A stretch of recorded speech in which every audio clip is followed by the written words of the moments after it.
తీగ ఎలా ఉంటుందో అంత సన్నగా ఉంటుంది ఆవిడ నడుం.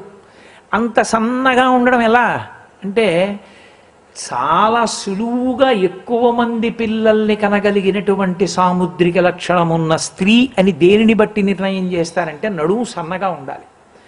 ఉత్తములైన సంతానాన్ని చాలా సులువుగా ప్రసవిస్తుంది. అది సాముద్రిక లక్షణంలో స్త్రీకి నడుము సన్నంగా ఉండడం అన్నదాన్ని ప్రధానంగా చూస్తారు. అందుకని అంతకన్నా దాని మీద వ్యాఖ్యానం అక్కర్లేదు. పరీక్షీణా మధ్యే, అంత సన్నని నడుమున్నదానా బాహ్యమునందు సౌందర్యము, ఆంతరమునందు అమ్మ సౌందర్యము. మనకి ఆవిడ బాహ్య సౌందర్యంతో నిమిత్తం మనకి లేదు. మీరు బాగా గుర్తుపెట్టుకోవాల్సి ఉంటుంది ఒక విషయం. ఎందుకంటే సౌందర్యము అన్న మాటకు అర్థం ఏమిటో తెలుసా? అమ్మయే. చాలామంది పొరపాటు ఎక్కడ పడతారంటే సౌందర్యము అన్న మాటకు అర్థం బాహ్యమునందు ఉన్న అందం అనుకుంటారు. చాలా పొరపాటు మాట అది. అది నిజమైతే శంకరాచార్యుల వారు సౌందర్యలహరి అన్న పేరు పెట్టరు. అప్పుడు బాహ్యవర్ణన చేసినట్టు. కొడుకు అమ్మని బాహ్యవర్ణన చేస్తాడా? లోకంలో ఎంత మూర్ఖుడైనా నా భార్య కన్నా పక్కింటి వారి భార్య బాగుంటుందనగలిగినంత ధూర్తుడు పాపిష్టివాడు ఉంటాడేమో. మా అమ్మగారి కన్నా వాళ్ళ అమ్మగారు బాగుంటారని దరిద్రుడు లోకంలో ఉండడు. ఎవడి అమ్మ వాడికి పెన్నిధి. అందం వేరు, మీ భద్రత వేరు. పులి చాలా అందంగా ఉంటుంది, మీరు వెళ్ళగలరా దగ్గరికి? సింహం చాలా అందంగా ఉంటుంది, దగ్గరికి వెళ్ళగలరా? అమ్మ ఎంత వయసు వచ్చేయనివ్వండి, 80 ఏళ్ళు వచ్చేసి ఒళ్ళంతా ముడతలు పడిపోనివ్వండి, ఆ ముడతలు ఇలా పట్టుకుని ఇలా నిలబెడితే అలా నిలబడిపోతుంది చర్మం, స్థితిస్థాపక శక్తిని కోల్పోయి.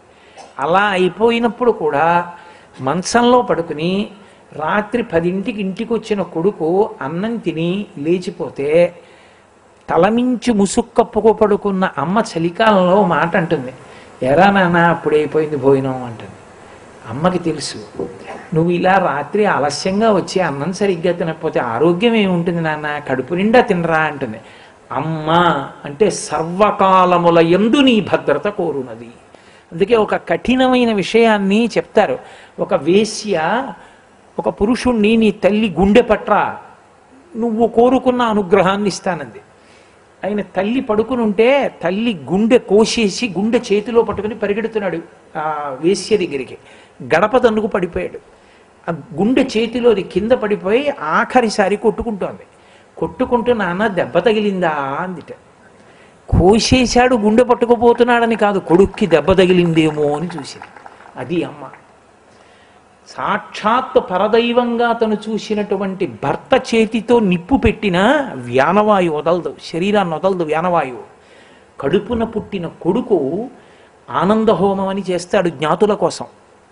అందుకే 11 రోజులు జ్ఞాతులందరూ మైలపడతారు. ఆ ఆనందహోమం చేసి వ్యానవాయువు నుంచి తప్పుకో, శిథిలం అయిపోయింది కదా శరీరం, ఇంకో శరీరాన్ని పొందమ్మా నాన్నగారండి అంటే కొడుకు మాటకు వదిలిపెట్టేస్తారు. అది కొడుకు గొప్పతనం, అది తల్లి గొప్పతనం. అటువంటి తల్లి కన్నా సౌందర్యం లోకంలో ఎక్కడుంటుంది? తండ్రి అనలేడు ఒక మాట. చిన్నతనంలో ఒళ్ళు వేడెక్కితే వాడు పిల్లాడి ఏదో పలవరిస్తుంటే పాలు పడితే కక్కేస్తుంటే డాక్టర్ గారు కూడా ఏవో మందులు ఇచ్చి చూద్దామమ్మా మరి ఏం తాగట్లేదు అంటే తండ్రి కూడా ఏం పర్వాలేవే ఎక్కడికో తీసుకెడదాం అంటాడు. తల్లి ఒక మాట అంటుంది, నాన్న నీకు ఇలా ఉంటే ఎందుకురా నేను బతికి, నా ఆయుర్దాయం కూడా పోసుకొని నువ్వు బతకరా నాన్న అంటుంది. తన ఆయుర్దాయం పోసేసుకుని బ్రతకమని కోరగలిగిన ఏకైక వ్యక్తి లోకంలో తల్లి ఒక్కతే. ఆమెయే సౌందర్యం. ఎవరు నీ అభ్యున్నతిని మనసారా ఆఖరి ఊపిరిలో కూడా కోరుతారో తాను వికారమును పొందినా కడుపు పెద్దదైనా భరిస్తుంది. నిత్తురు పోయి మృత్యు సదృశమైన ప్రసవ వేదన పొందినా చూస్తుంది. తనకి పరిచయం లేనివాడు పుడితే పొంగిపోయి నిత్తురు పాలగా మార్చి పడుతుంది. తన ప్రాణ సమానమైన మంగళసూత్రం పట్టుకుని గుండెల మీద తన్ని పాలు తాగితే ఆ చిన్ని వేళ్లు విడిపించుకుని అరికాళ్ళు ముద్దు పెట్టుకుంటుంది. అమ్మలాంటి వ్యక్తి సృష్టిలో లేదు. ఒక్కరిని కన్న తల్లి ప్రేమ ఆ వ్యక్తి వరకే. లోకాలను కన్న నా తల్లి ప్రేమ ఎవరు కొలవగలరు? అందుకే అమ్మా నిన్న అమ్మ అనను, నువ్వు ఈ లోక భద్రతకి కారణమైన దానివి, అందుకే నువ్వే సౌందర్యం. అందుకని సౌందర్య లహరి అమ్మ ప్రేమ ప్రవాహం ఈ పుస్తకం అన్నారు శంకర భగవత్పాదులు. అది సౌందర్య లహరి అన్న మాటకు అర్థం. సౌందర్యానంద లహరి అనరు శంకరాచార్యులు వారు. అమ్మయే ఆనందం అంతే. పసిపిల్లాడికి ఏం తెలుసు, అమ్మ ఎత్తుకుంటే చాలు ఏడుపు ఆపేస్తాడు. శివానందలహరి, అక్కడ ఆనందం. తెలుసుకుని నువ్వు ధ్యానంలో అనుభవించి పొందాలి, అది ఆనందలహరి. సౌందర్యలహరి సౌందర్యానందలహరి కాదు, సౌందర్యలహరి, అమ్మయే ఆనందం అంతే. అక్కడ ఆనందం క్వశ్చన్ లేదు. ఇంకా ఇలా ఒళ్ళో అమ్మ పడుకోబెట్టుకుందో తృప్తి, అమ్మ అన్నం పెట్టిందో అమృతం, అమ్మ చెయ్యి పెట్టి తల మీద ఆశీర్వచనం చేసిందో బ్రహ్మగారి ఆశీర్వచనం. అందుకని సౌందర్యమే అమ్మ, ఇంకా ఆనందం ఏమిటి? ఇంకా అందుకని సౌందర్య లహరి అన్నారు శంకర భగవత్పాదులు. కాబట్టి కాంచీదామాకరి కలభ కుంభస్తనత పరిక్షీణ మధ్యే, సన్నని నడుమున్న దానివి.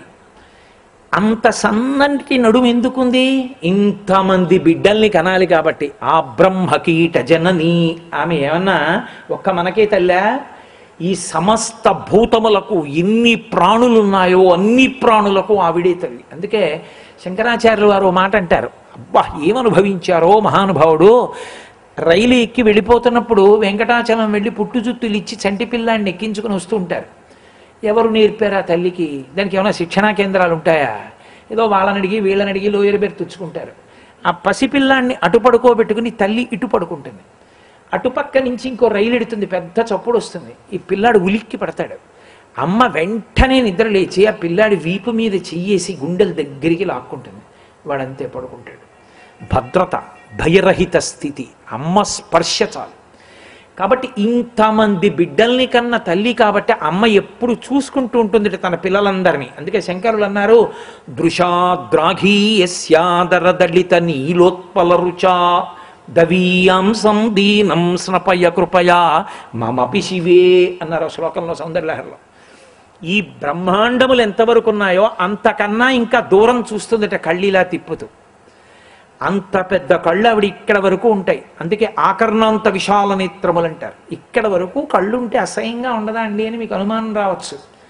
మీరు ఎప్పుడైనా భీమవరంలో మావుళ్ళమ్మ తల్లి అని ఉంది, ఆ తల్లి దర్శనం చేసి చూడండి. ఆవిడ కళ్ళు ఇక్కడ వరకు ఉంటాయి. ఇక్కడ వరకు ఉన్న కళ్ళతో అమ్మ అందం ఏమిటో చూడాలంటే, ఆ తల్లి సౌందర్యం చూడాలంటే మావుళ్ళమ్మ తల్లిని చూస్తే ఆకర్ణాంత విశాల నేత్రముల యొక్క సౌందర్యం అర్థమవుతుంది మీకు. కాబట్టి ఆమె ఎప్పుడు బిడ్డల్ని చూసుకుంటూ ఉంటుంది.